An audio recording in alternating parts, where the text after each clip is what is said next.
Jadi kalau ada orang Islam, bagaimana menurut kamu agama Yahudi Nasrani? Menurut saya sih beda jalan doang, tujuannya sama. Wah, itu enggak Islam itu. Enggak. Ya, Hanifiyah wajib mengkufuri Tuhan selain Allah. Tidak sah tauhid seseorang sampai dia mengkufuri Tuhan selain Allah. Ada dua kaedah. Yang pertama yaitu al-isbat, penetapan. Menetapkan Tuhan yang berhak diibadahi hanya Allah. Yang kedua, an-nafyu, meniadakan Tuhan yang diibadahi selain Allah. Artinya apa? Orang Islam itu harus beribadah kepada Allah dan harus mengkufuri Tuhan selain Allah. Nggak cukup dia cuma sholat, puasa, zakat, haji. Tapi kalau pas ditanya, bagaimana menurut kamu agama Nasrani? Kayaknya benar juga sih, cuma beda jalan doang. Nah, ini nggak benar. Kita harus mengkufuri seluruh Tuhan selain Allah. Tuhan yang diyakini oleh kaum Nasrani ada 3 misalkan. Maka kita hanya menetapkan satu Tuhan. Selainnya kita kufuri. Itu baru sempurna keislamannya. Makanya orang kalau ragu terhadap kesyirikan orang musyrik, ragu terhadap kekafiran orang kafir, maka tidak sah keislamannya. Tidak sah keislamannya. Karena salah satu kiat menjadi seorang muslim sejati adalah mengkufuri Tuhan selain Allah. Dan ini disebutkan oleh Nabi Ibrahim. Kata Nabi Ibrahim, "Inna bura'a'u minkum wa mimma ta'budun." Kami berlepas diri dari kalian, wahai orang-orang musyrik, dan dari apa saja Tuhan-Tuhan yang kalian sembah. Harus berlepas diri. Tidak cukup kita cuma salat, puasa, doa, tapi dalam keyakinan kita tidak dikufuri Tuhan-Tuhan selain Allah. Ini enggak benar. Nah, disinilah letaknya kelirunya orang-orang yang mengusung kebebasan dalam beragama. Apapun agamanya terserah aja deh. Semuanya baik. Nah, ini enggak benar. Harus innad dina indallahil Islam. Sesungguhnya agama yang paling diridhai oleh Allah adalah Islam.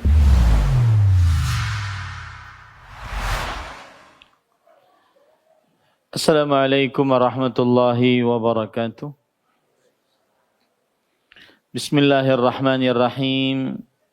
Innal hamdalillah nahmaduhu wa nasta'inuhu wa nastaghfiruh wa na'udzu billahi min shururi anfusina wa sayyiati a'malina.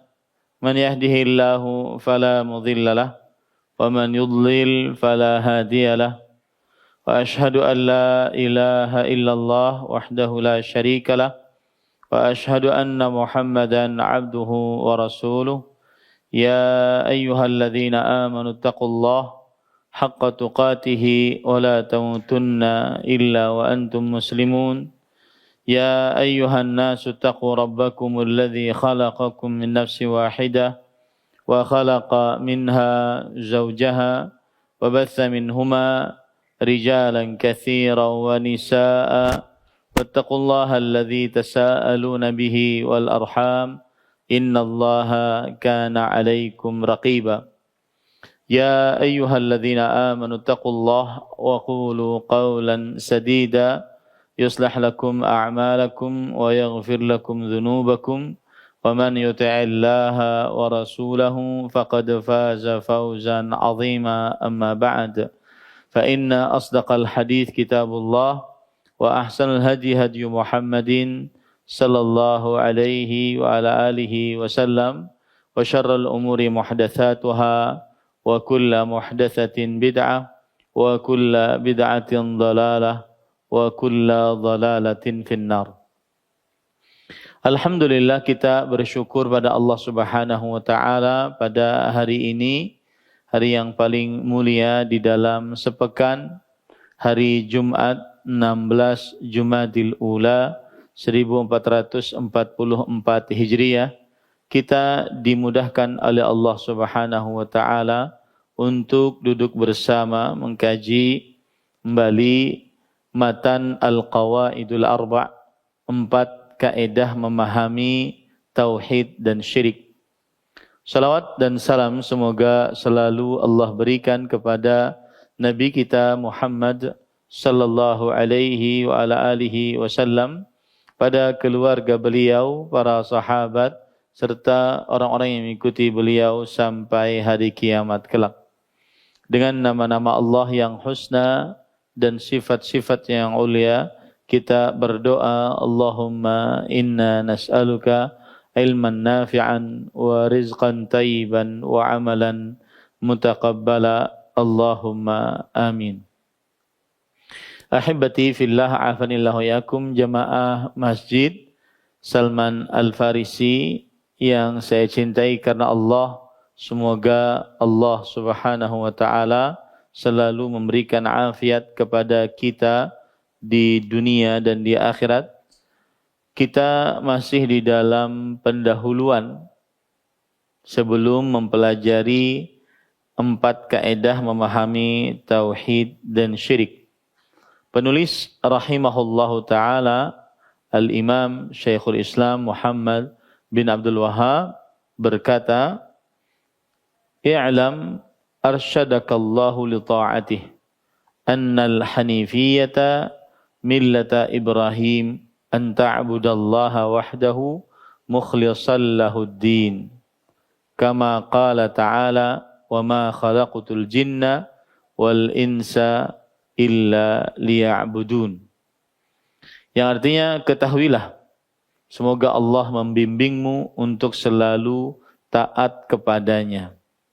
Pada pertemuan sebelumnya kita sudah sebutkan dan kita berhenti pada kata-kata semoga Allah membimbingmu, yaitu memberikan petunjuk kepadamu. Kita katakan bahwa petunjuk itu ada 2 macam petunjuk, yaitu al-ilm, petunjuk ilmu, dan yang kedua petunjuk taufiq.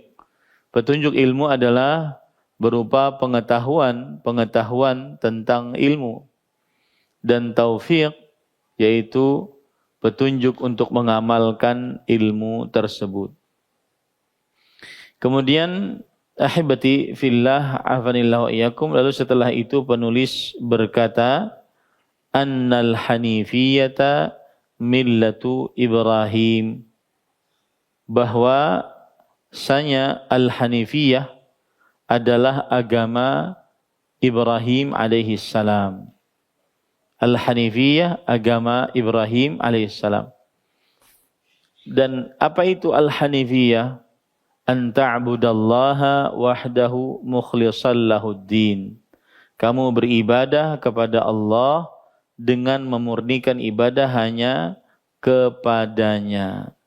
Kamu beribadah kepada Allah hanya dengan memurnikan kepadanya.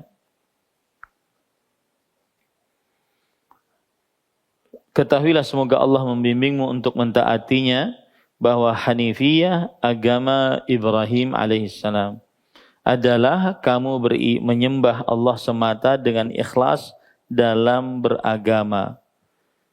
Al-hanifiyah artinya beribadah kepada Allah semata dengan ikhlas dalam beragama.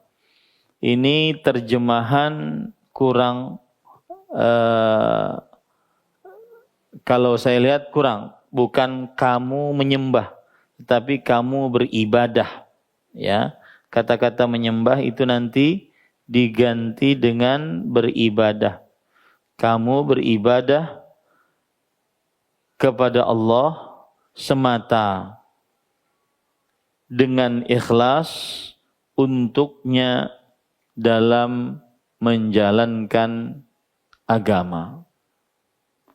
Dengan ikhlas untuknya dalam menjalankan agama. Nah, di sini penulis ingin mengenalkan kepada kita yang disebut dengan al-hanifiyah. Dan al-hanifiyah inilah yang dimaksud dengan tauhid. Tauhid yaitu beribadah kepada Allah satu-satunya dengan ikhlas dalam menjalankan ketaatan kepada Allah Subhanahu wa taala. Dan beribadah dengan ikhlas itu bagaimana? Beribadah dengan ikhlas itu dengan cara meniatkan ibadah hanya untuk Allah. Yang kedua, menginginkan pahala hanya dari Allah.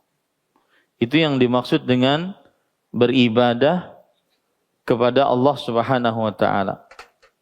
Yaitu, jadi begini, Al-Hanifiyah adalah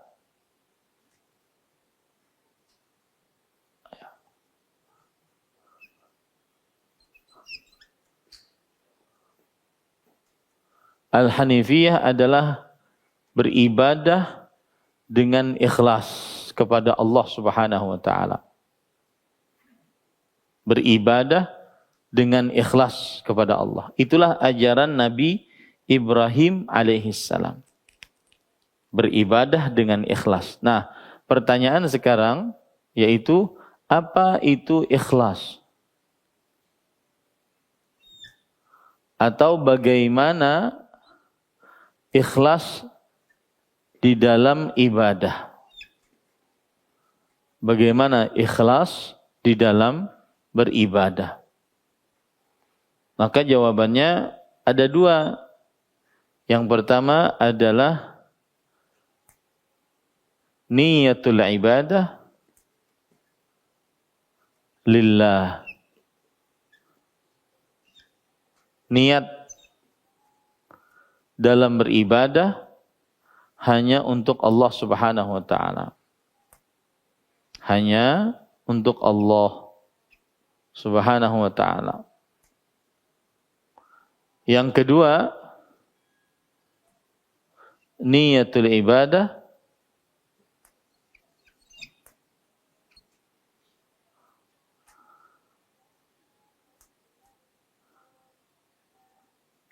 linaili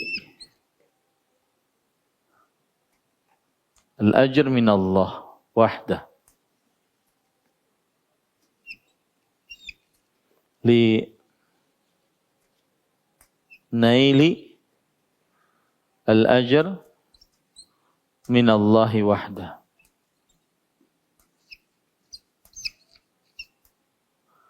Niat ibadah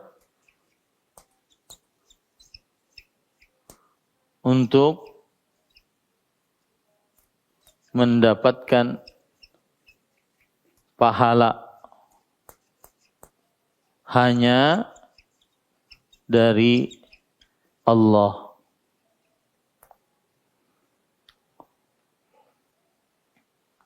Itulah praktek keikhlasan di dalam ibadah. Niat dalam beribadah hanya untuk Allah. Contoh misalkan seseorang menuntut ilmu. Maka dia niatkan dalam hatinya saat menuntut ilmu hanya untuk Allah. Atau seseorang berdoa. Berdoa hanya kepada Allah. Berarti dia meniatkan dalam ibadah doa hanya kepada Allah. Itu ikhlas.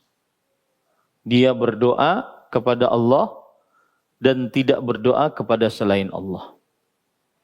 Kalau dia berdoa kepada Allah, kemudian pada saat yang bersamaan dia berdoa kepada selain Allah, maka ini tidak ikhlas. Karena arti ikhlas itu adalah murni,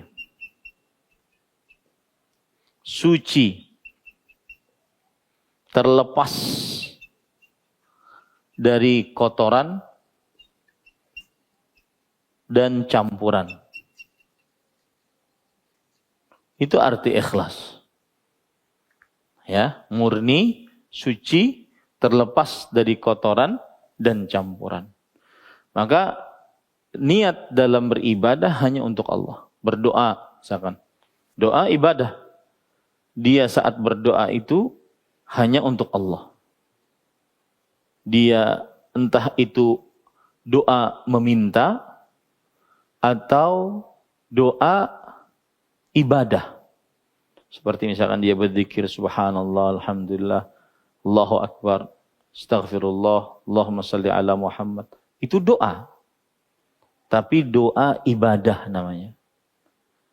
Kalau doa meminta, dia minta sesuatu. Nah, saat doa ibadah, dia niatkan hanya untuk Allah. Saat doa meminta, dia juga niatkan hanya untuk Allah. Itulah ikhlas, praktek pertamanya. Praktek keduanya adalah niat ibadah untuk mendapatkan pahala hanya dari Allah. Contoh, sholat, puasa, ingin dapat pahala dari Allah. Zakat, haji, ingin dapat pahala hanya dari Allah Subhanahu wa taala. Itulah ikhlas. Nah, inilah yang disebut dengan Al-Hanifiyah. Jadi Al-Hanifiyah itu adalah an ta'budallah mukhlishan lahuddin. Beribadah kepada Allah. Beribadah kepada Allah Subhanahu wa taala. Dengan ikhlas. Ikhlas tadi sudah kita ketahui. Hanya untuk Allah, untuknya, yaitu hanya untuk Allah dalam melaksanakan ad-din. Ad-din di sini ketaatan.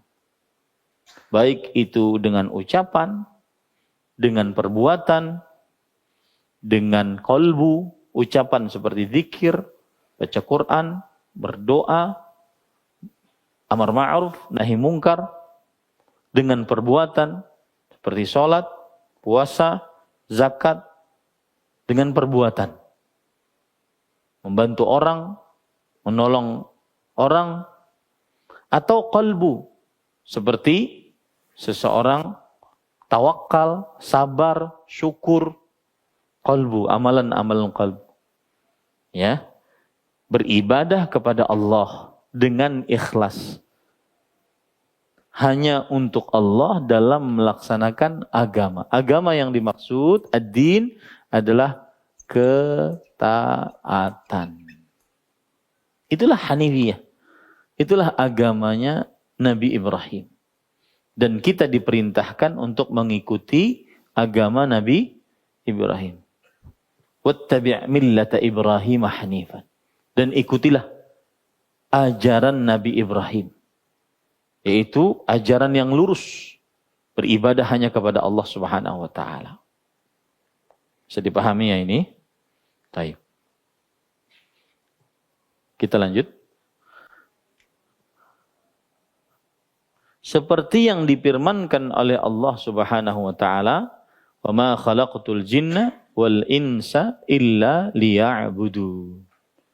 Tidaklah kuciptakan jin dan manusia melainkan agar mereka menyembahku. Nah, ini sama juga, kata-kata menyembah diganti dengan agar supaya mereka beribadah. Ya, ibadah kepadaku. Agar mereka supaya beribadah kepadaku. Ayat ini, para ikhwah yang dirahmati oleh Allah Subhanahu wa taala, ayat yang penting. Wa ma khalaqtul jinna wal insa illa liya'budun. Kenapa penting? Karena ayat ini adalah fungsinya untuk mengingatkan terus kepada kita tujuan adanya kita di dunia. Agar kita tidak mudah oleng. Agar tidak mudah salah jalan. Ayat ini mengingatkan kita untuk selalu di atas jalan yang memang diinginkan oleh Allah Subhanahu wa ta'ala. Coba, antum sedang malas, sedang terlalu sibuk dengan dunia, terlalu bermewah-mewah, bermegah-megah. Ingat ayat ini, pasti kembali. Tidaklah kuciptakan jin dan manusia, melainkan supaya mereka beribadah kepadaku. Jadi ayat ini penting. Pentingnya dilihat dari sisi mengembalikan seorang muslim selalu di atas jalan yang lurus. Malas nuntut ilmu padahal tidak bisa beramal tanpa ilmu. malas meluangkan waktu baca Quran, padahal main handphone, media sosial hampir berjam-jam, malas meletakkan harta di jalan Allah, karena kalau sudah sehat, lapang, nyaman hidup, semakin bakhil biasanya orang. Akhirnya kalau dia ingat ini, oh saya ada di dunia ini untuk beribadah kepada Allah. Maka kembali lagi kepada jalan. Ini pentingnya ayat ini. Kemudian pemahaman terhadap ayat ini, karena penulis membawakan sebagai dalil, saya sebutkan atau kita pahami ayat ini baik-baik. Beberapa pelajaran dari ayat ini ya. Wa ma khalaqtul jinna wal insa illa liya'budun. Para ikhwah yang dirahmati oleh Allah Subhanahu wa taala, Allah berfirman, "Wa ma khalaqtul jinna wal insa illa liya'budun."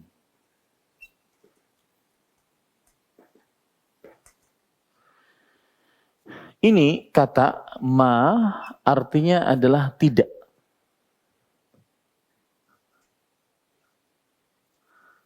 Dan di dalam bahasa Arab maksudnya adalah an-nafi, yaitu peniadaan. Apabila ada peniadaan dan setelahnya penetapan, bahasa Indonesianya kecuali, maka di sini ada al-itsbat, yaitu penetapan. Kaedah dalam bahasa Arab, jika ada peniadaan dan setelahnya penetapan, menunjukkan kepada pengkhususan.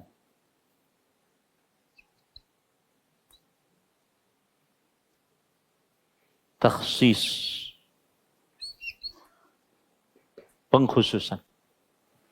Ini kalau kita terjemahkan, tidaklah kuciptakan jin dan manusia melainkan supaya mereka beribadah kepadaku. Artinya, tujuan khusus penciptaan jin dan manusia adalah beribadah. Tidak ada tujuan lain, hanya ibadah kepada Allah. Yang patut diingat tadi, kaedahnya, al-itsbatu ba'dan nafi yadullu 'ala al-ikhtisas. Penetapan setelah peniadaan menunjukkan kepada pengkhususan. Itu kaedah. Penetapan setelah peniadaan menunjukkan kepada pengkhususan. Apa manfaatnya, Ustaz? Inilah tauhid. Inilah tauhid. Ayat ini persis seperti dengan la ilaha illa Allah. Ini peniadaan. An-nafi. Ini penetapan. Al-itsbat. Dan ini pengkhususan. Makanya tidak ada ilah yang paling berhak diibadahi melainkan Allah. Khusus Allah. Zat yang paling berhak untuk diibadahi. Bisa dipahami ini pada ikhwah yang dirahmati oleh Allah SWT. Jadi itu kaidah bahwa penetapan setelah peniadaan menunjukkan kepada pengkhususan. Penetapan setelah peniadaan menunjukkan kepada pengkhususan. Hanya Allah ilah. Zat Tuhan yang paling berhak diibadahi. Itu kaedah di dalam bahasa dan dipakai di dalam Al-Quran. Ya, kaedah. Saya berharap ngameranya ke sini saja. Tidak perlu ngikutin saya. Karena nanti yang ngelihat bingung. Ibu-ibunya bingung yang ngelihat. Yang penting kan papan tulisnya. Bukan orangnya. Ya. Orangnya bisa didengar dengan suara. Nah ini perhatikan baik-baik. Bisa dipahami ini? Ya. Dan inilah Al-Hanifiyah. Ini dalil Hanifiyah. Bahwa kita ini diciptakan untuk berajaran Hanifiyah. Apa itu Hanifiyah? Yaitu mengkhususkan ibadah hanya untuk Allah. Mengikhlaskan ibadah hanya untuk Allah Subhanahu wa ta'ala.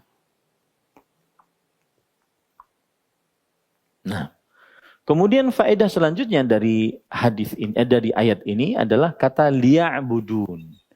Nah, nanti di sini diambil pengertian ibadah. Makanya dari tadi saya tidak mau memakai kata menyembah. Ya. Tidaklah kuciptakan jin dan manusia melainkan supaya mereka menyembahku, tidak, melainkan supaya mereka beribadah kepada. Karena ada tujuan yang ini saya capai, yaitu kata-kata ibadah. Apa itu ibadah? Secara bahasa dan secara terminologi syar'i. Dan kita harus paham. Karena itu tujuan penciptaan kita. Kalau tidak paham, berarti kita tidak bisa melaksanakan tujuan. Dan tidak sampai kepada tujuan. Karena tidak paham. Ya, ibadah secara bahasa dulu. Secara etimologi bahasa. Diambil dari kata Zalla yadhullu, yang artinya hina. Maka orang yang beribadah itu sedang menghinakan diri di hadapan Allah Subhanahu wa ta'ala. Kemudian ibadah secara bahasa juga adalah khada'a yakhda'u, yang artinya tunduk. Makanya ibadah yang paling disukai oleh Allah ketika ada ketundukan. Makanya keadaan yang paling dekat dengan Allah ketika sujud. Ketika ada ketundukan. Semakin tunduk, semakin disukai oleh Allah. Karena itulah arti dari bahasa dari kata ibadah.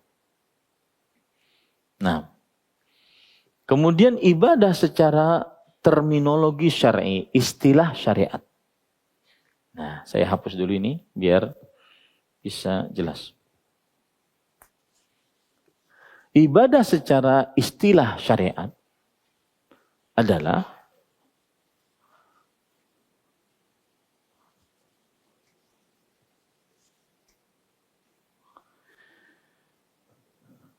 dia adalah pengabdian.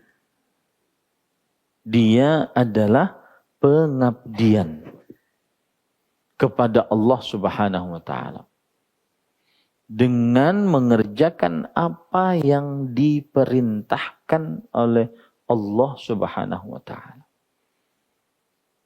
Dengan mengerjakan apa yang diperintahkan oleh Allah Subhanahu wa ta'ala.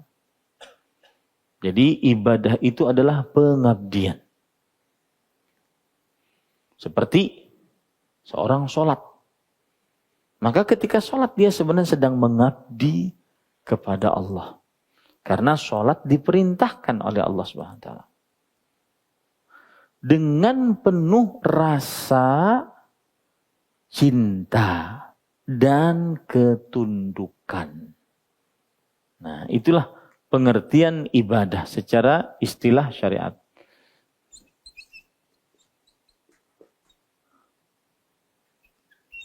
Ta'rif ibadah. Pengertian ibadah.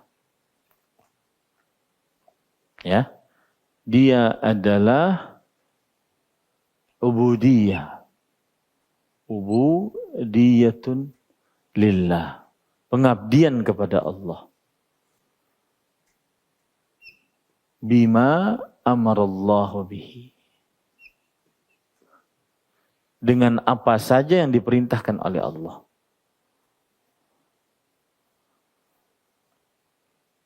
Ala hayatin khudu'in wa tadhallulin wa mahabbatin. Pengabdian kepada Allah dengan apa yang diperintahkan oleh Allah, dengan mengerjakan apa saja yang diperintahkan oleh Allah, dalam keadaan penuh ketundukan, kehinaan, dan rasa cinta. Itulah ibadah.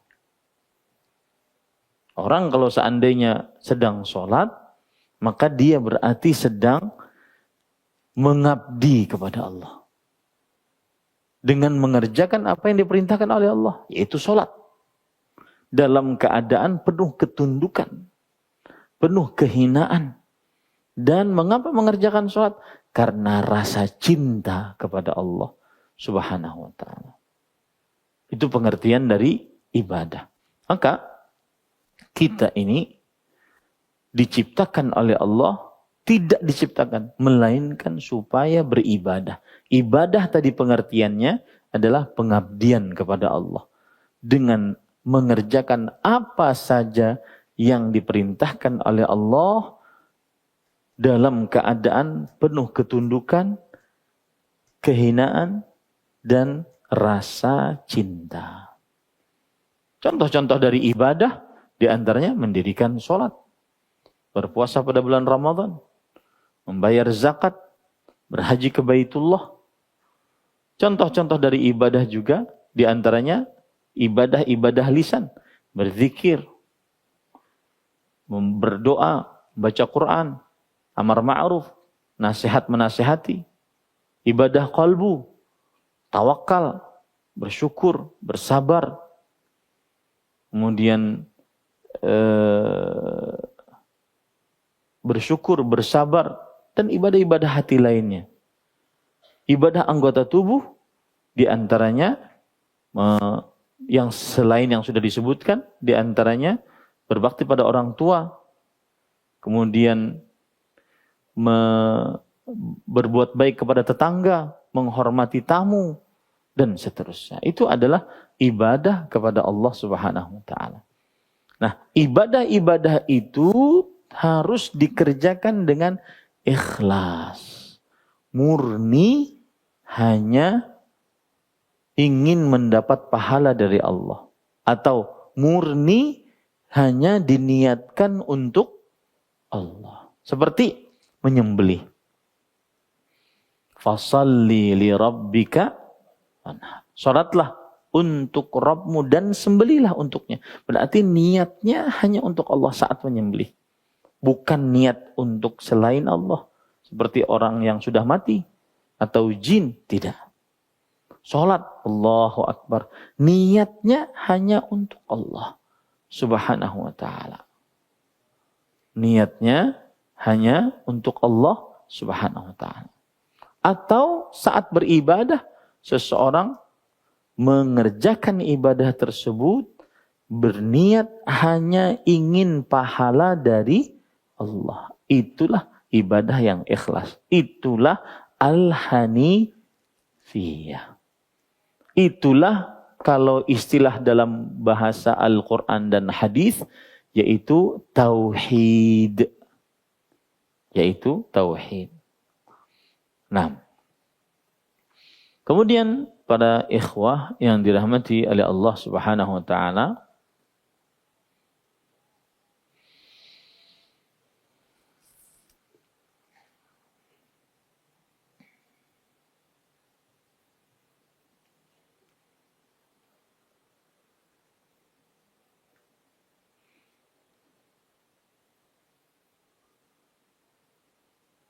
baik.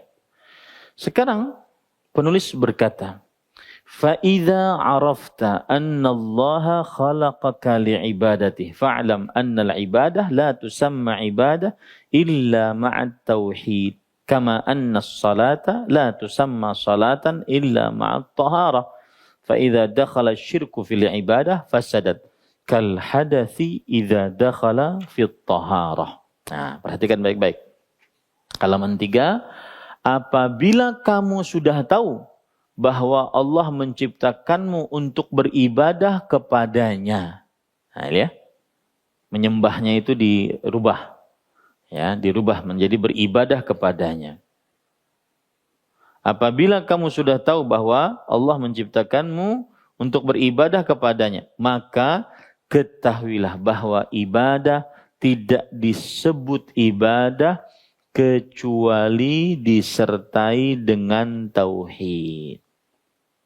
Maksud di sini penulis ingin menjelaskan kepada kita pentingnya tauhid, pentingnya ikhlas. Bahwa tauhid atau keikhlasan adalah pondasi diterimanya amal ibadah. Ingat itu baik-baik. Pondasi diterimanya amal ibadah. Maka siapa yang beribadah kepada Allah tanpa tauhid, dia seperti tidak beribadah kepada Allah.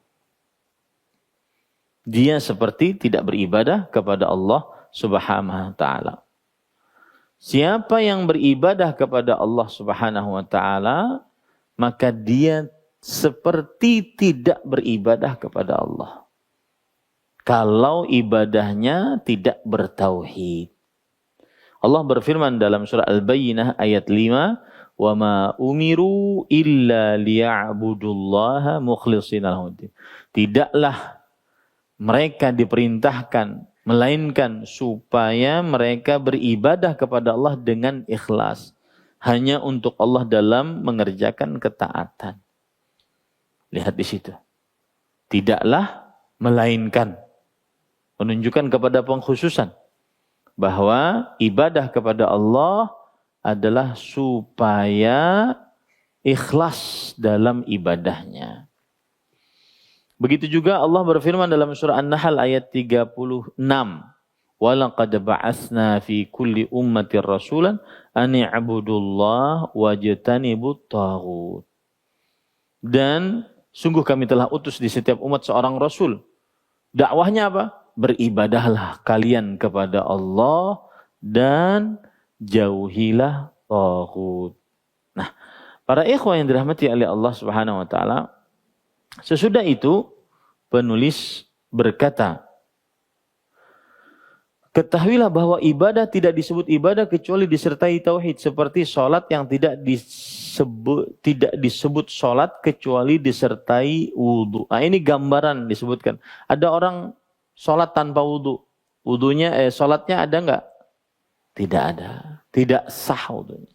Sama orang ibadah tanpa tauhid, tanpa mengikhlaskan ibadah itu hanya untuk Allah, maka tidak dianggap ibadahnya.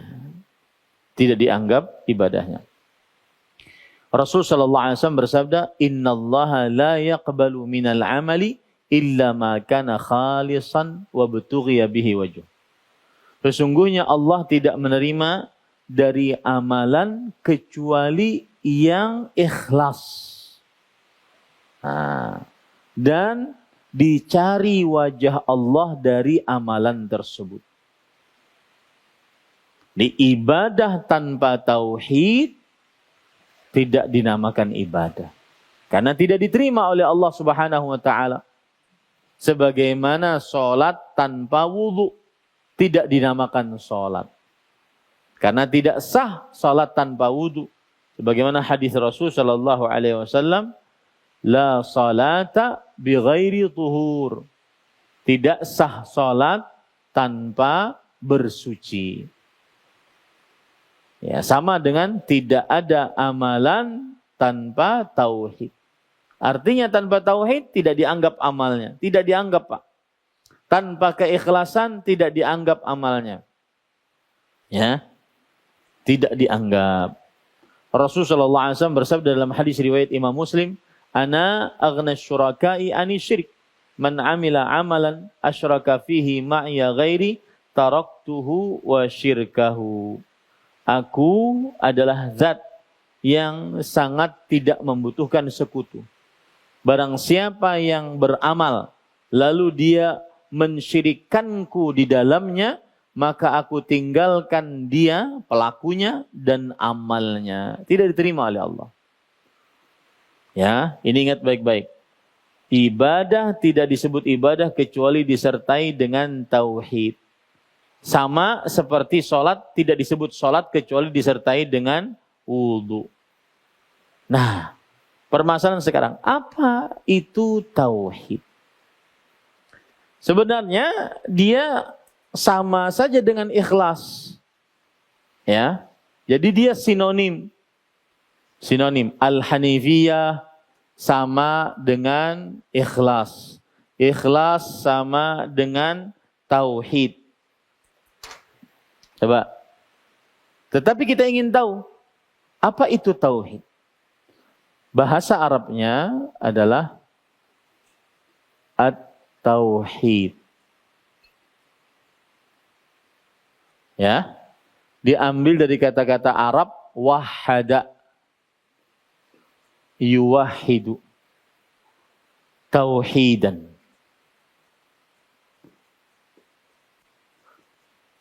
Yang artinya ja'lu syai' wahidan, menjadikan sesuatu tunggal, esa. Itu namanya tauhid secara bahasa. Tauhid secara bahasa menjadikan sesuatu itu tunggal, satu, ganjil, itu namanya tauhid. Taib. Secara istilah syariat, istilahan.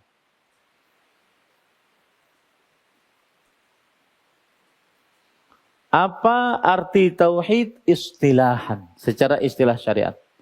Arti tauhid secara istilah syariat adalah ifradullahi bil ibadah.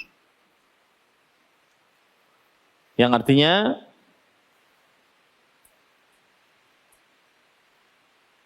mengesahkan Allah dalam pelaksanaan ibadah.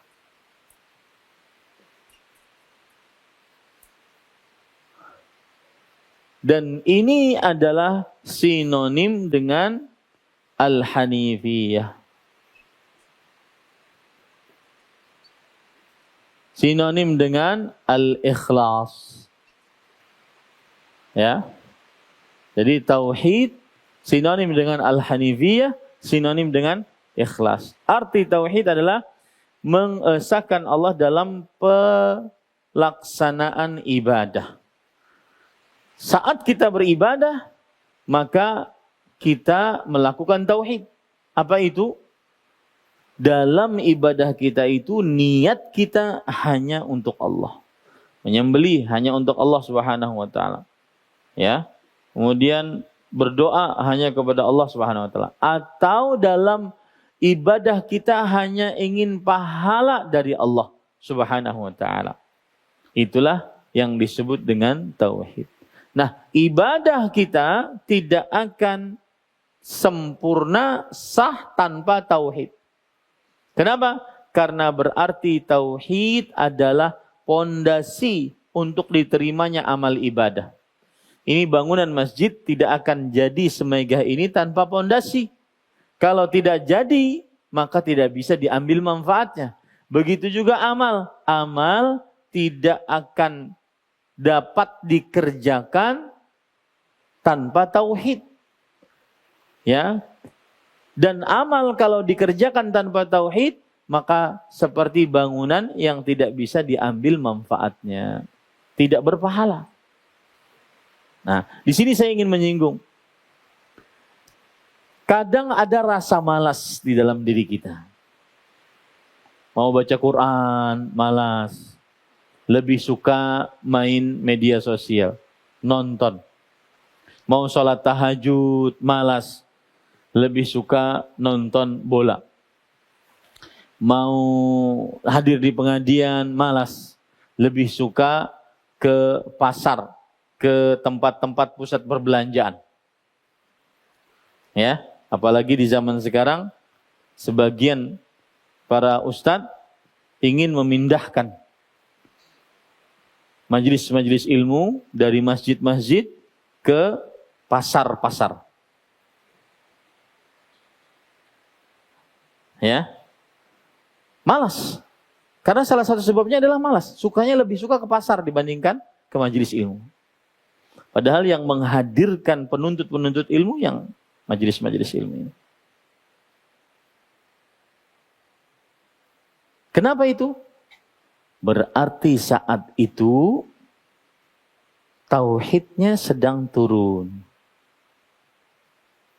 Yang malas beribadah berarti tauhidnya sedang turun. Karena kalau orang tinggi tauhidnya, maka semangat ibadahnya. Karena ibadah tidak akan tegak, tidak akan terjadi kecuali dengan pondasi tauhid. Tauhid itu bagaikan akar di dalam sebuah pohon. Kalau akarnya bagus, maka pohonnya tumbuh menjulang ke langit dan berbuah, diambil buahnya setiap musim berbuah. Sebagaimana disebutkan oleh Allah dalam surat Ibrahim ayat 24. Surat Ibrahim ayat 24. Alam tara kaifa daraballahu mathalan kalimatan thayyibah ka syajaratin thayyibah asluha thabit wa far'uha fis sama tu'ti ukulaha kulla hinin bi'izni rabbiha wa yadribullahu al-amthala lin-nas la'allahum yatadhakkarun. Apakah kamu tidak memperhatikan sebuah perumpamaan tentang ucapan yang baik? Ucapan yang baik, ucapan tauhid, la ilaha illallah. Perumpamaannya seperti pohon yang akarnya kokoh, pohonnya tumbuh menjulang ke langit. Akarnya kokoh, pohonnya tumbuh menjulang ke langit. Memberikan buah pada setiap musimnya. Lihat di sini. Kalau akarnya tauhid, ikhlasnya kuat, maka akan tumbuh amal. Akan tumbuh amal. Kalau tumbuh amal, maka amalnya diterima. Kenapa? Karena dasarnya ikhlas, dasarnya tauhid. Nah, itu tadi perkataan penulis bahwa ibadah tidak disebut ibadah kecuali disertai tauhid. Sebagaimana sholat tidak dinamakan sholat kecuali disertai dengan wudu. Apabila syirik masuk dalam ibadah, maka ibadah itu menjadi rusak. Seperti hadas yang apabila masuk dalam wudu. Saya ambil wudunya dulu. Ada orang sudah berwudu, lalu dia berhadas. Hadas itu seperti apa, Pak? Hah? Buang air kecil. Seperti apa lagi? Buang air besar. Kentut. Ya. Itu adalah hadas. Jika orang dalam keadaan berwudu kemudian dia berhadas, maka tidak ada wudunya. Begitulah jika orang beribadah kemudian mensyirikkan Allah, tidak ada ibadahnya, tidak dianggap ibadahnya. Nah, berarti sekarang kita harus membicarakan apa itu syirik. Karena tadi penulis mengatakan, jika ibadah masuk ke dalamnya syirik, tidak ada ibadahnya. Sebagaimana hadas masuk ke dalam wudu, tidak ada wudunya. Disebabkan ada hadasnya tadi. Taib, apa itu syirik?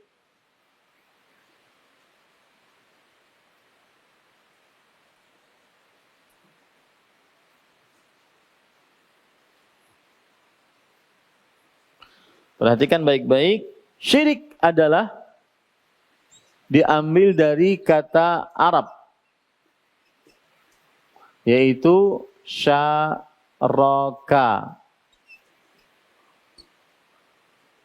Diambil dari kata Arab. Dan artinya secara bahasa yaitu khilafu infirad. Tidak sendirian. Syirik juga artinya adalah diddul witr, yaitu kebalikan dari ganjil.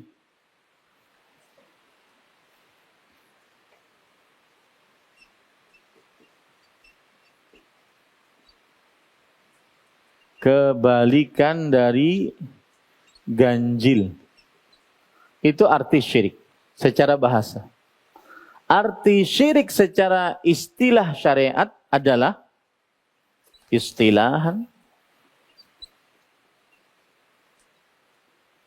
Perhatikan baik-baik. Arti syirik secara istilah syariat adalah yaitu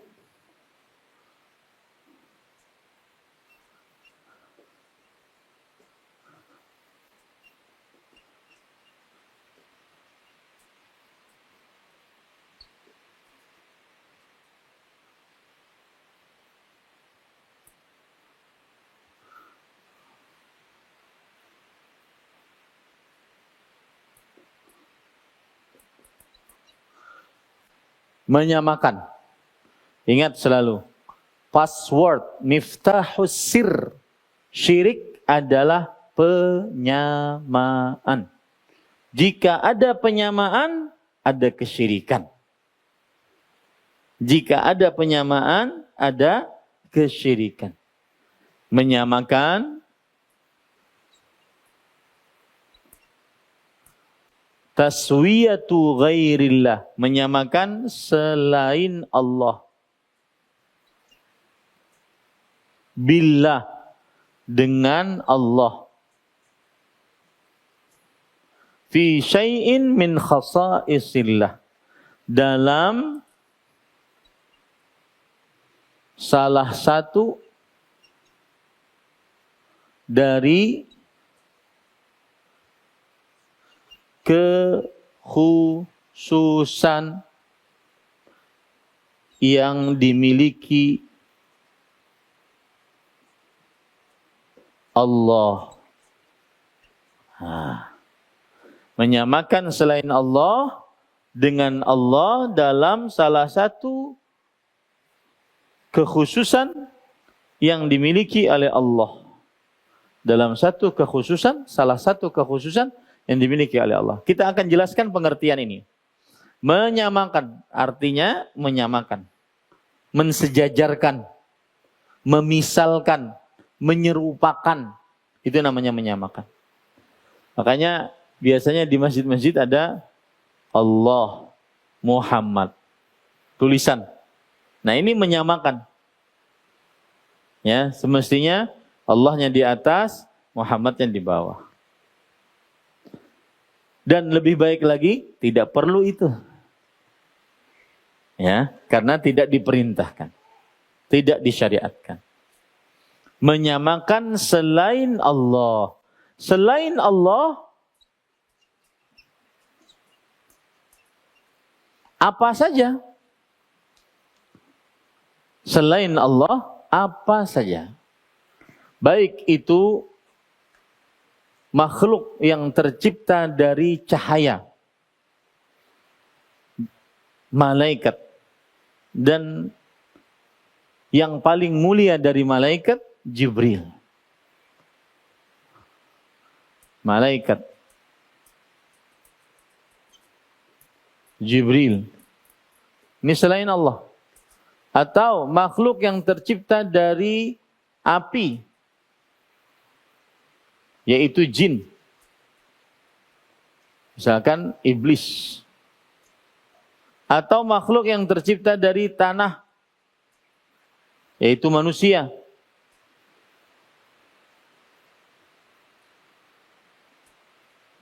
Manusia diantaranya Nabi Muhammad sallallahu alaihi wasallam.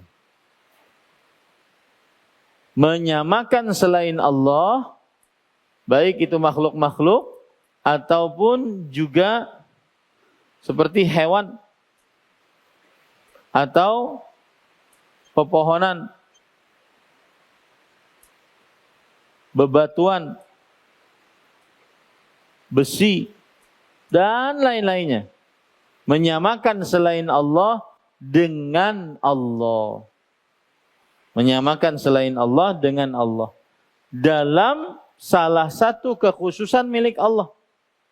Salah satu kekhususan milik Allah, saya hapus ya yang di atas.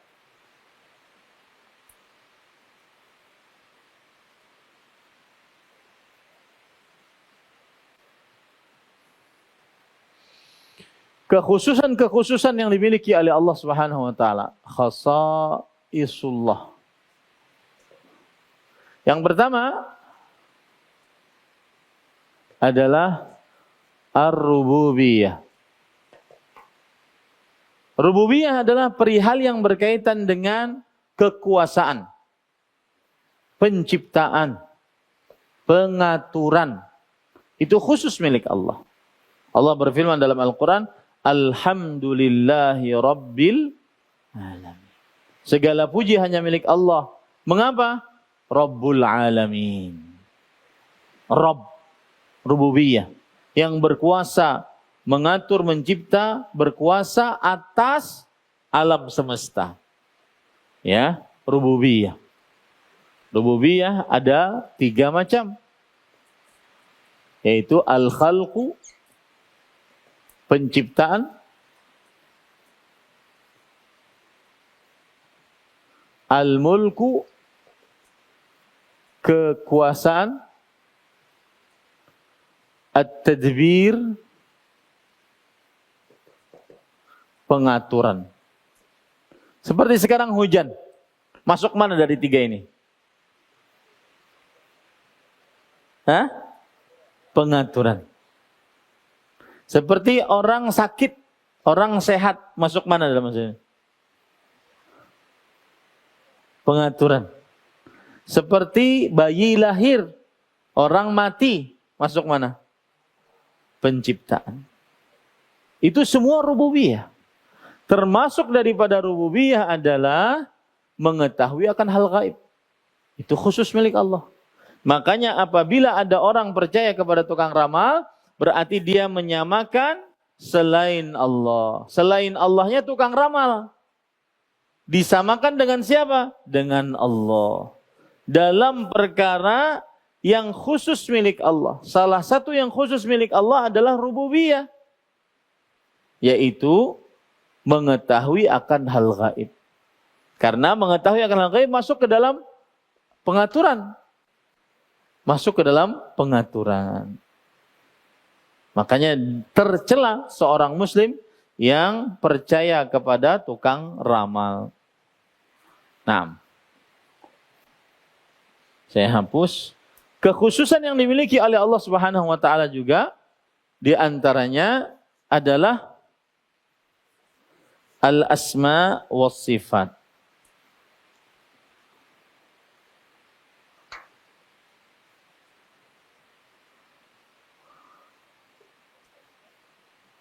Dua, al-asma was sifat.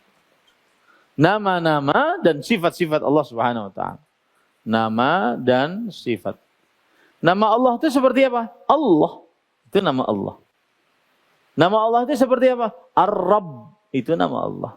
Nama Allah seperti apa? Ar-Rahman, Ar-Rahim, Al-Malik, Al-Malik. Itu nama Allah Subhanahu wa taala. Al-Ahad, qul huwallahu ahad. As-Samad, itu nama Allah Subhanahu wa taala. Al-Malik, Al-Muhaimin, Al-Jabbar, Al-Mutakabbir, itu nama Allah Subhanahu wa taala. Sifat-sifat Allah seperti apa? Dari nama-nama itu diambil sifat. Allah punya nama Ar-Rahman. Allah punya nama Ar-Rahim. diambil dari nama Ar-Rahman Ar-Rahim bahwa Allah memiliki sifat rahmat. Nah, Allah punya nama As-Sami', Maha mendengar. Itu nama Allah. Dan dari nama Allah ini kita ambil sifat. Nama Allah As-Sami', Maha mendengar. Sifat dari As-Sami' adalah As-Sam', yaitu pendengaran. Namanya As-Sami', Maha mendengar. Sifatnya As-Sam', pendengaran. Allah bernama Al-Basir, Maha melihat.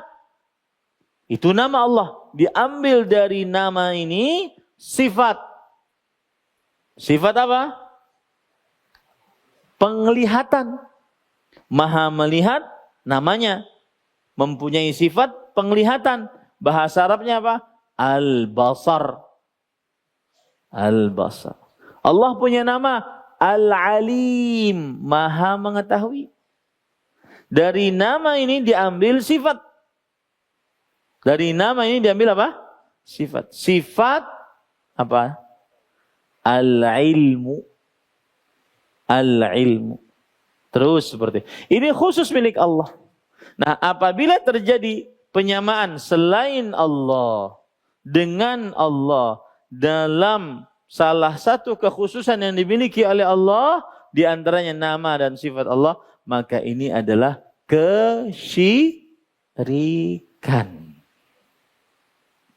Maka ini adalah kesyirikan. Taib, sebelum masuk ke sini, masih ke sini. Kalau ada orang, nih tebak-tebakan. Ada orang meletakkan sesaji. Atau anak muda lah mau ujian, meletakkan pena di kuburan orang yang dianggap soleh.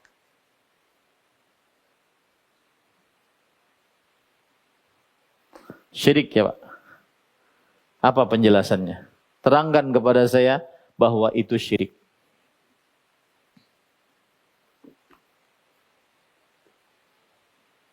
Nah, kasih mikrofon. Saya ingin interaktif. Dengan begitu saya tahu Bapak paham atau tidak. Boleh Ibu juga boleh jawab.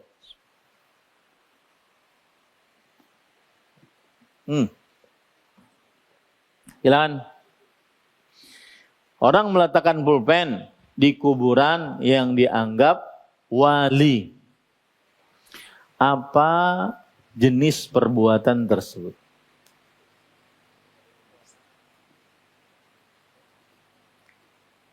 Lihat pengertiannya. Menyamakan selain Allah dengan Allah dalam perkara yang khusus milik Allah. Kita tanya dulu orangnya. Kamu meletakkan pulpen untuk apa? Jangan langsung vonis syirik aja. Jangan-jangan dia katakan, ya letakin doang, gak ada apa-apa. Apalagi nanti masuk syubhat, ya mau ngeletakin doang, doanya juga sama Allah juga.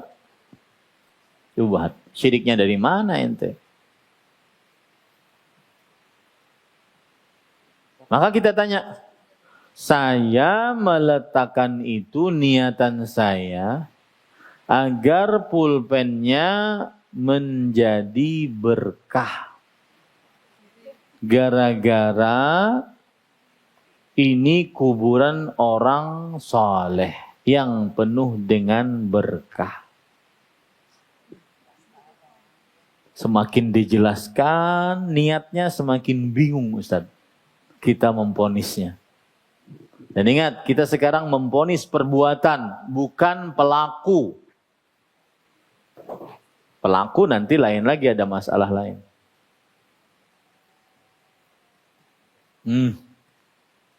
Mana yang jawab? Ibu-ibu? Ya Ustadz. Saya ganti, silakan Bu. Bismillah. Gini Ustadz, jadi tergantung. Kurang kedengeran. Nah. Tergantung niatnya Ustadz. Kalau misalnya dia eh, meletakkan pulpen itu hanya berniat menjadikan penghuni kubur sebagai wasilah kepada mendekatkan keinginannya agar dikabulkan Allah. Tapi dia tetap berkeyakinan bahwa Allah lah satu-satunya yang bisa memberikan bantuan kepada dia. Itu berarti syirik kecil. Tapi kalau misalnya dia menjadikan si penghuni kubur adalah yang bisa mengabulkan keinginannya, maka itu syirik besar. Berarti tergantung niat yang meletakkan pulpen. Apa niatannya? Dia bilang, saya hanya ingin ngalap berkah dari kuburan wali. Mugi-mugi Allah memberikan berkahan saat saya dalam ujian. Berarti dia mintanya kepada siapa nih? Kepada Allah. Apa jenis perbuatan tersebut? Atau gini deh, contoh yang lain yang lebih jelas dari Rasulullah SAW. Rasulullah SAW bersabda, "Man 'allaqa tamimatan faqad asyrak." Siapa yang memakai jimat, maka sungguh dia telah syirik. Terangkan kepada saya, bagaimana bisa masuk ke dalam bab atau pintu kesyirikan. Hadis Rasul sudah tidak diragukan lagi itu. Yang memakai jimat, maka sungguh dia telah syirik.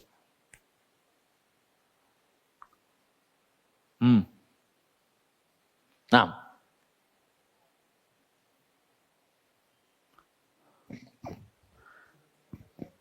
pertanyaan saya Pak, sebelum Bapak jawab, pertanyaan saya, mengapa memakai jimat disebut perbuatan kesyirikan? Kalau mengapa, jawabannya karena. Bismillah.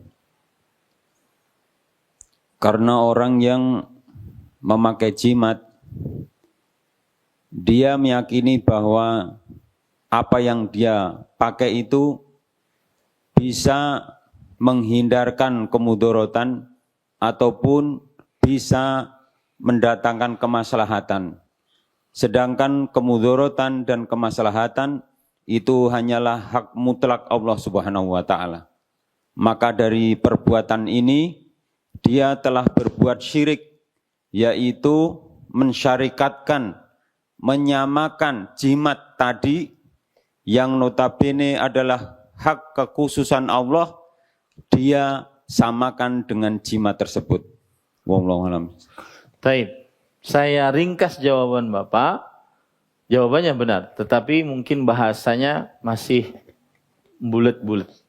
Jawabannya adalah memakai jimat mengapa termasuk kesyirikan berdasarkan hadis sahih. Jawabannya karena orang yang memakai jimat berarti menyamakan selain Allah. Dalam hal ini apa? Selain Allah dalam hal ini apa? Menyamakan selain Allah dengan Allah. Selain Allahnya dalam hal ini apa? Jimatnya. Menyamakan jimat dengan Allah. Dalam perkara yang khusus milik Allah. Perkara khusus milik Allah di sini apa? Rububiyah. Karena orang ketika memakai jimat ingin kebal, ingin sehat, ingin jauh dari penyakit, ingin laris dagangan. Itu semua adalah berkaitan dengan rububiyah. Paham sekarang? Memakai jimat syirik karena menyamakan selain Allah, yaitu jimat dengan Allah. Menyamakan jimat dengan Allah. Ini kan memang pantas disebut syirik, itu kezaliman sangat besar. Syirik itu adalah ketidakberakalan. Menyamakan Allah yang maha hidup, maha berdiri sendiri, maha as-samad, seluruh makhluk butuh kepadanya, disamakan dengan makhluk jimat. Makanya orang yang syirik itu hilang akalnya. Itu disebutkan dalam Al-Quran. وَمَنْ أَضَلُّ مِمَّنْ يَدْعُ مِنْ دُونِ اللَّهِ. Tidak ada yang lebih gila dibandingkan orang yang berdoa kepada selain Allah. Ya, menyamakan selain Allah jimat dengan Allah dalam salah satu khusus yang dimiliki oleh Allah. Apa itu? Rububiyah. Pengaturan, penciptaan, kekuasaan. Taib. Bisa dipahami sekarang? Contoh yang lain. Rasulullah SAW bersabda, at-tiyaratu syirik. Tiyarah adalah kesyirikan.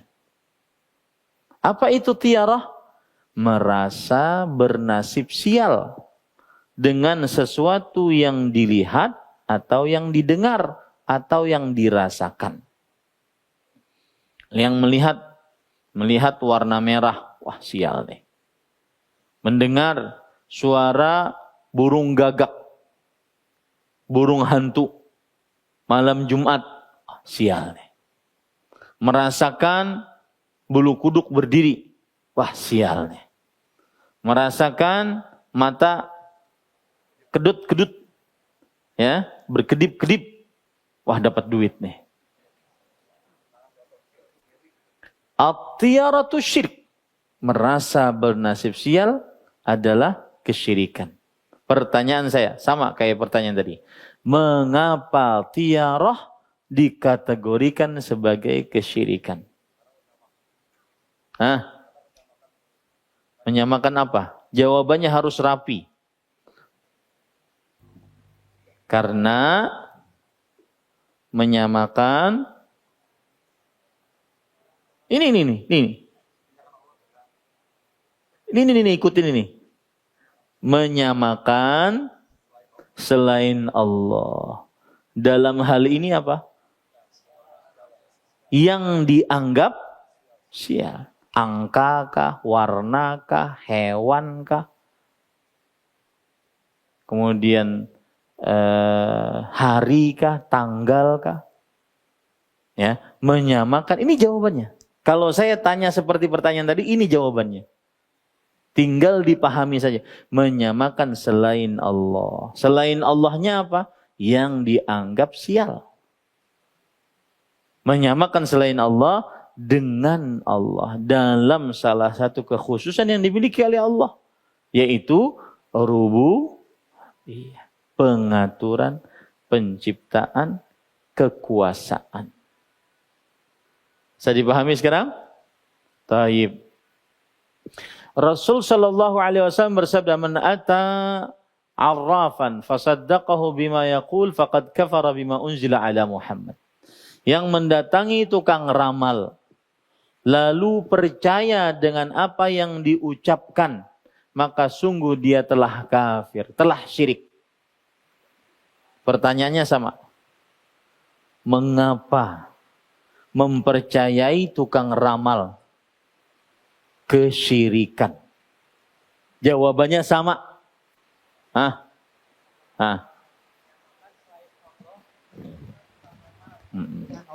Dengan kehususan. Nah, ini bagus. Bapaknya bingung. Dalam salah satu kekhususan yang dimiliki Allah. Apa kekhususan yang dimiliki oleh Allah? Maka jawabannya adalah rububiyah. Karena ilmu gaib salah satu kekuasaan Allah. Ya, salah satu kekuasaan Allah Subhanahu wa taala. Bisa dipahami ini? Nah, dengan begitu Bapak bisa melihat, bisa mengetes. Oh, ini ada orang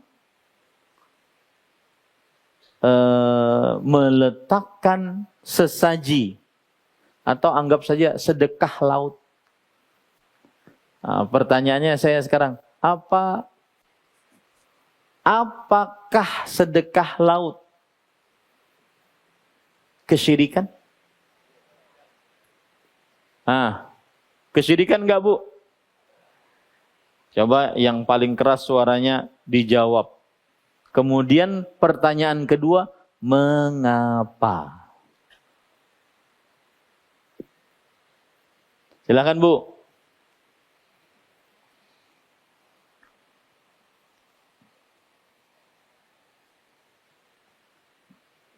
Ini mukaddimah yang paling terpenting dalam pertemuan Al-Qawaidul Arba'. Yang tidak paham, niscaya tidak akan pernah paham sampai akhir. Makanya harus benar-benar paham. Ayo, Bu. Apa, Bu? Sedekah laut. Apakah disebut kesyirikan? Setelah itu pertanyaan kedua, mengapa? Termasuk kesyirikan, Ustadz, karena, Karena telah meyakini bahwasanya jawabannya seperti yang ditulis di papan tulis. Karena telah menyamakan Allah dengan enggak, Allahnya nanti menyamakan selain Allah dengan Allah. Berhenti di situ. Menyamakan selain Allah dengan Allah. Siapa selain Allah yang disamakan dengan Allah? Penguasa laut. Penguasa lautnya. Penguasa laut. Ahsanti mumtazah. Baik. Menyamakan selain Allah yaitu jin penguasa laut dengan Allah. Terus? Dalam salah satu kekhususan yang hanya dimiliki oleh Allah. Apa kekhususan yang dimiliki Allah dalam permasalahan sedekah laut? Bahwasanya ada selain Allah yang bisa menghindarkan mudarat dan memberikan manfaat. Cukup mengucapkan apa? Rububiyah. Bisa dipahami? Baik. Orang sekarang memakai takut. Itu nanti, takut nanti. Sekarang ada di dalam hadis Rasul sallallahu alaihi wasallam, dakhala rajulun fi dzubab wa dakhala an-nar fi dzubab. Al-jannata fi dzubab wa dakhala an-nar fi dzubab. Ada orang masuk surga karena lalat, ada orang masuk neraka karena lalat. Yang masuk surga karena lalat karena dia tidak mau menyembelih lalat untuk selain Allah. Meskipun lalat. Yang kedua, dia mau menyembelih lalat untuk selain Allah agar bisa lewat melewati kampung tersebut. Karena kampung tersebut mempunyai peraturan tidak boleh lewat orang selain kampung kecuali harus berkurban.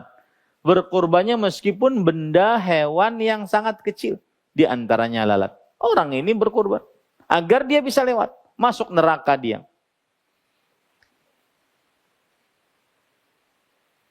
Masuk neraka dia. Apa jenis perbuatan ini? Syirik atau tidak? Syirik. Mengapa? Karena menyamakan selain Allah. Siapa selain Allah di sini?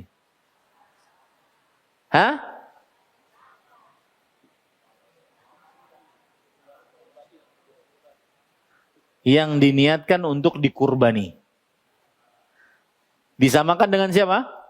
Dengan Allah. Dalam perkara yang khusus milik Allah. Apa perkara khusus milik Allah di sini?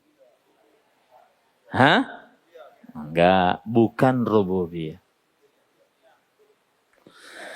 Sekarang khusus milik Allah yang ketiga adalah al-uluhiyah.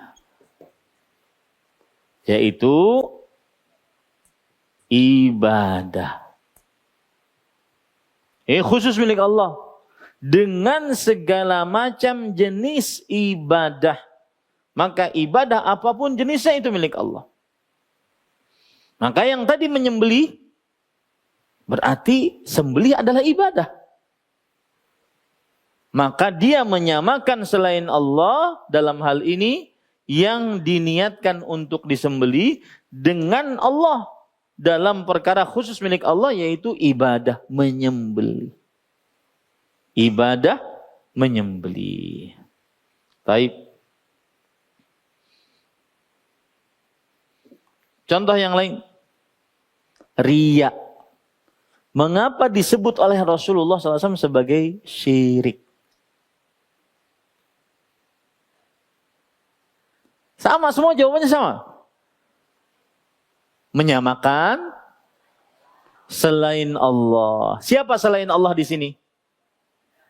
Yang diriyai disamakan dengan siapa? Dengan Allah. Dalam perkara yang khusus milik Allah. Apa khusus milik Allah di sini? Uluhiyah, ibadah. Ibadahnya apa? Macam-macam. Sholat, sedekah, atau apapun. Nah, ini para ikhwan yang dirahmati oleh Allah Subhanahu wa ta'ala. Nah, selesai sudah. Itu pengertian kesyirikan. Kalau ingin luas lagi, syirik itu nanti dibagi menjadi 2. Ya, nah itu nanti kitab yang lain. Kita masih kelas pemula. Ya, pengertian kesyirikan dulu. Dan beserta contoh-contohnya tadi. Bisa dimaklumi ini Bapak Ibu?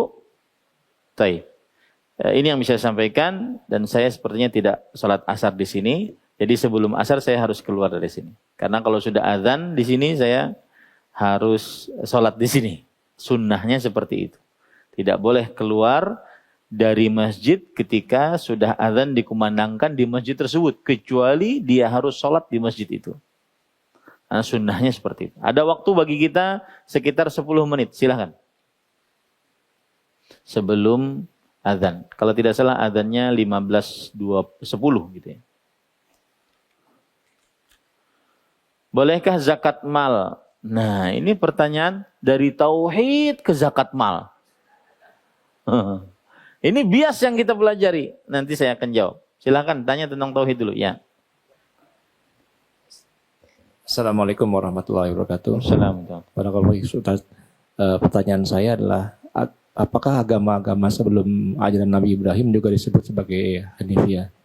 Bagus pertanyaannya. Iya. Seluruh ajaran agama dari seluruh Rasul adalah tauhid atau al-hanifiyah atau al-ikhlas. Seluruhnya. Dalilnya tadi surah An-Nahl ayat 36. Walaqad ba'atsna fi kulli ummati rasulan ya'budullaha wajtanibut taghut. Dan sungguh kami telah utus di setiap umat seorang rasul untuk menyerukan beribadahlah kepada Allah. Dan jauhilah sembahan selain Allah. Nah ini Hanifiyah. Dan saya lupa tadi. Ingat dicatat tambahannya.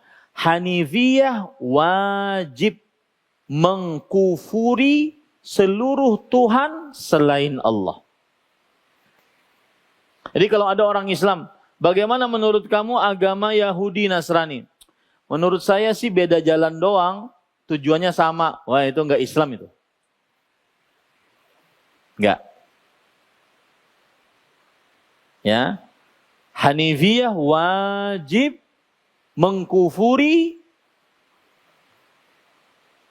Tuhan selain Allah.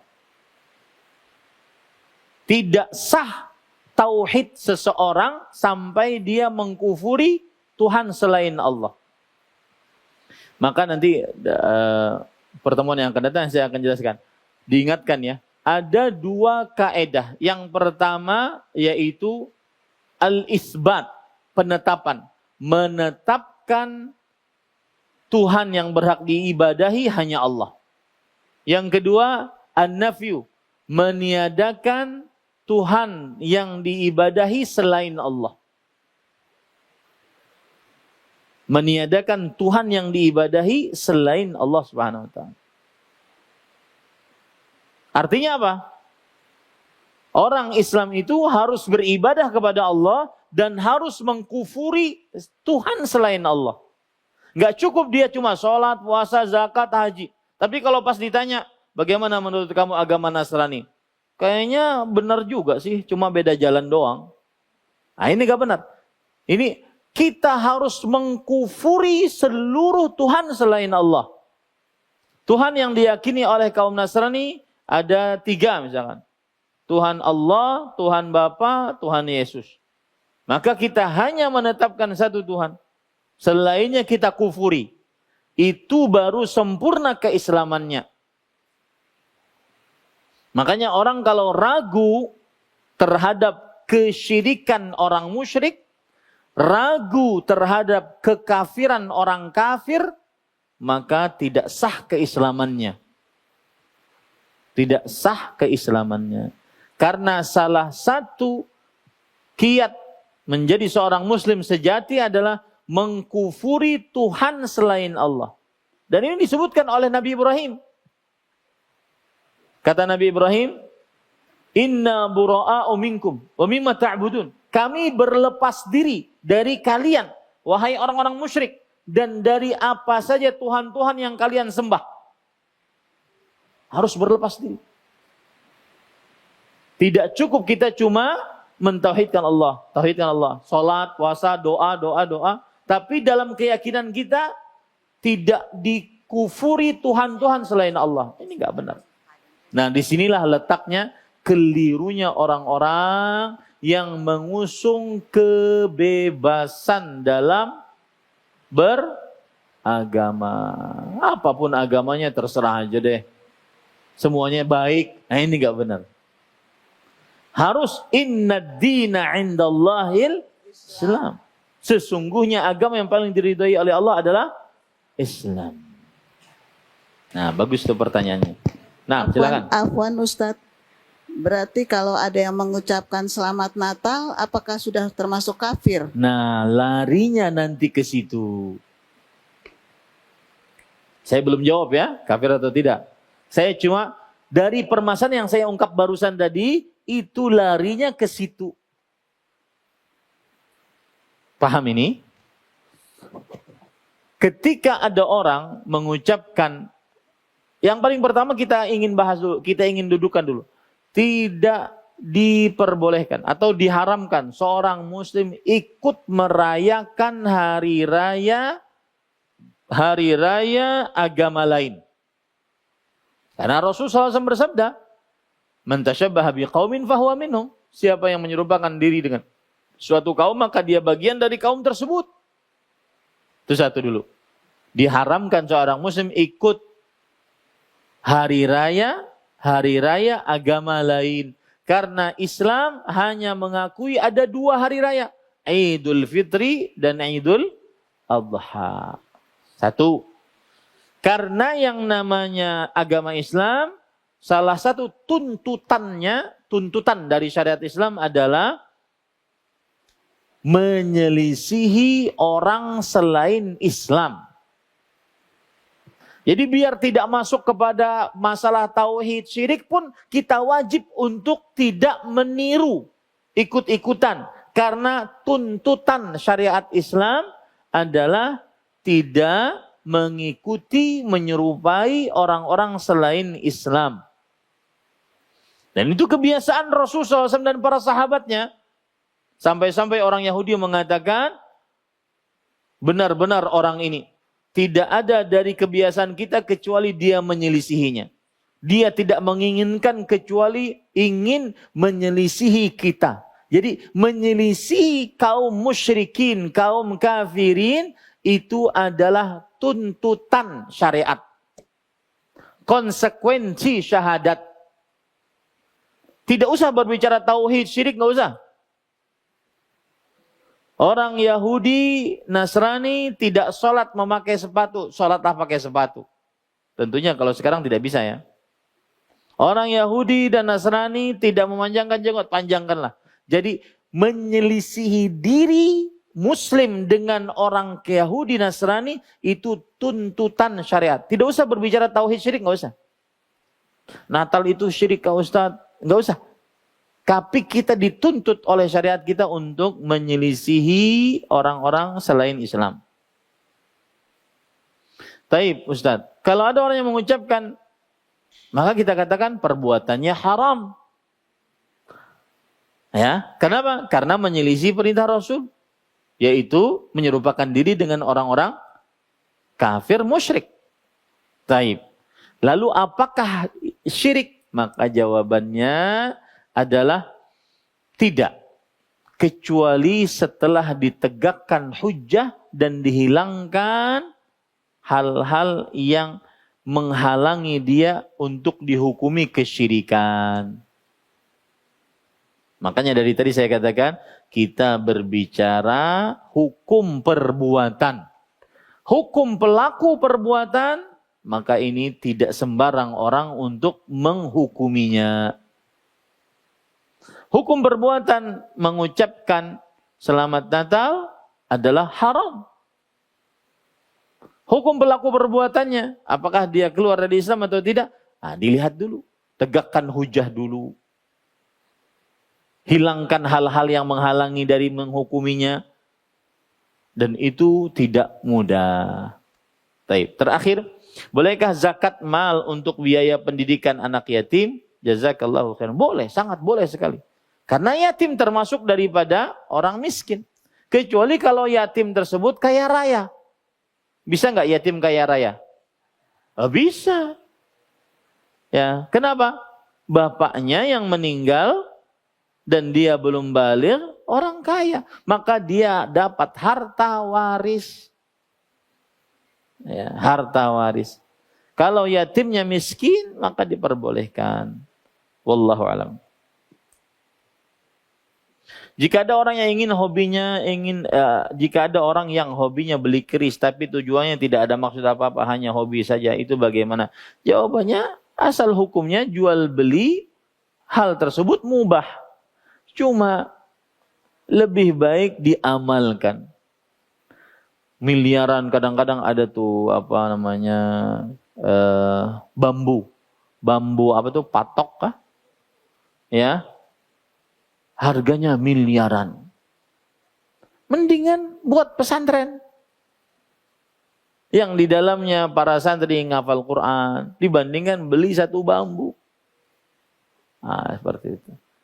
Wallahu alam. Ini yang bisa kita sampaikan. Kita cukupkan dengan kafaratul majlis. Subhanakallahumma wa bihamdik. Asyhadu an la ilaha illa anta astaghfiruka wa atubu ilaik. Wa sallallahu nabiyana Muhammad. Walhamdulillahi rabbil alamin. Wassalamualaikum.